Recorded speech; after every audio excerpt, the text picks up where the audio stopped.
Another really exciting matchup this week, a ranked matchup for the first time since 1952. Kentucky, number 20 ranked Kentucky, going to the Swamp to play Anthony Richardson and number 12 ranked Florida. This will be a 7 Eastern kick. Florida right now is favored by 4.5 points.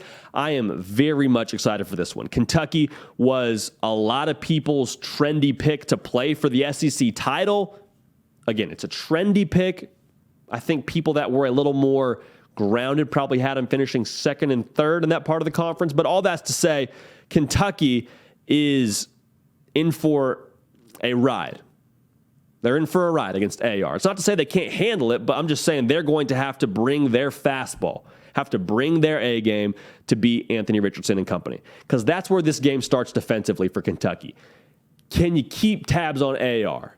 Can you minimize him? If he runs for 100 yards like he did last week against Utah, we may have issues. So can you make him uncomfortable? Can you find a way to get after him? And can you minimize the other pieces around AR? Are you going to say, I think there's two options. Are you going to say, AR, if you beat us, and that's the way it goes? Or do you say, we're not going to lose based on what you do, Anthony Richardson? Somebody else has got to beat us, but we're taking away Anthony Richardson. I think I'd probably fall closer to the latter strategy than the former, but all that's to say, they can't have the versatility offensively. You got to take something away. Got to take something away if you're Kentucky to have a chance in this game.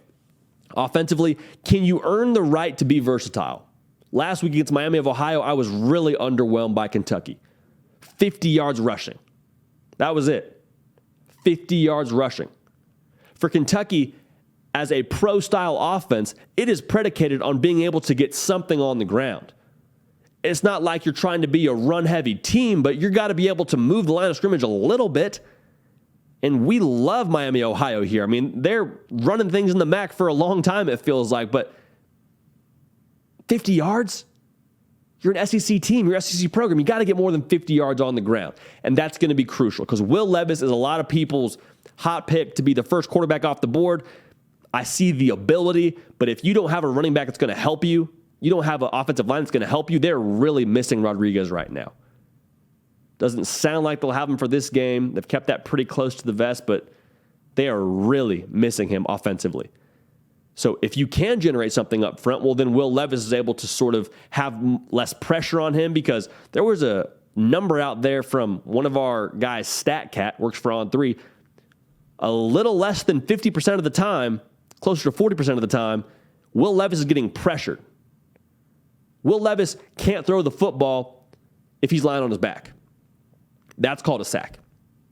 So can they earn the right to be versatile by getting something going offensively? Because if not, if you're sitting in 3rd and 10 consistently, you're sitting in 2nd and 10 consistently, Florida's got some dudes.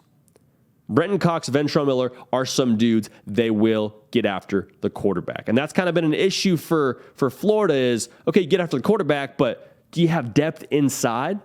Something to watch. Kentucky's going to try to run the ball inside.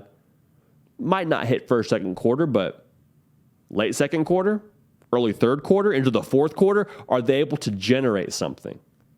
Will be a really interesting battle to watch there. Now for Florida, I think the game plan is similar to what they did against Utah.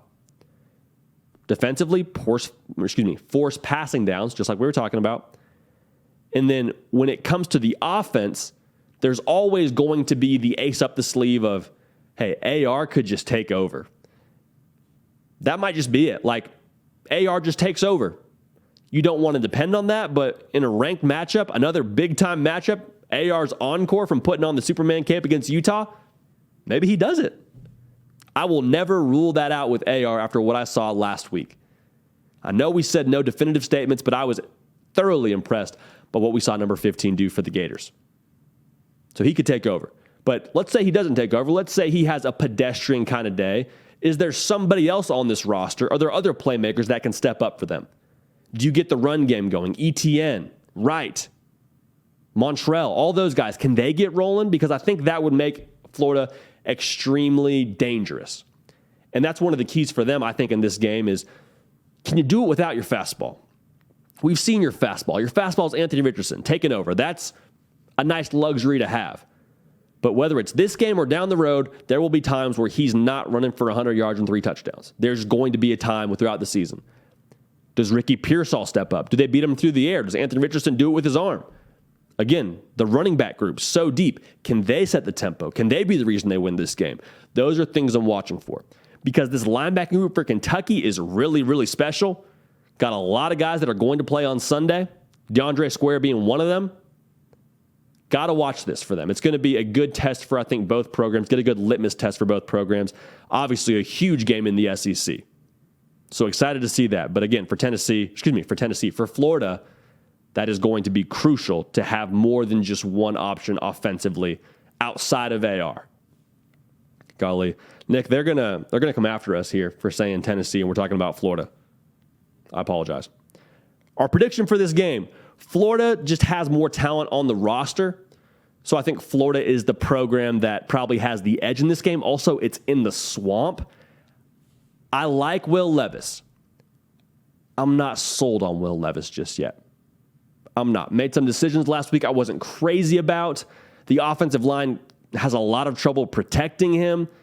And when you have trouble protecting your quarterback against this Florida defensive line, it ain't good. I'll tell you that. It ain't good, especially in the swamp. So we think Florida wins this game. The momentum of Florida carries them through in this win as well. I think that also makes them dangerous. But Florida wins this game 31-23. Gators get it done in the swamp.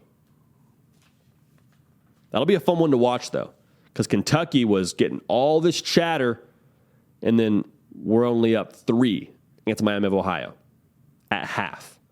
They eventually pulled away, but we got to see, is Kentucky still bringing the juice to the table? There's a lot of excitement in Lexington, but is there some substance there? I think there is under the hood, but does it show up against Florida? We'll see. Hey y'all, thanks so much for watching. Subscribe to the channel here to make sure you don't miss an episode of The Hard Count. Also be sure to check out other videos on the On3 YouTube channel.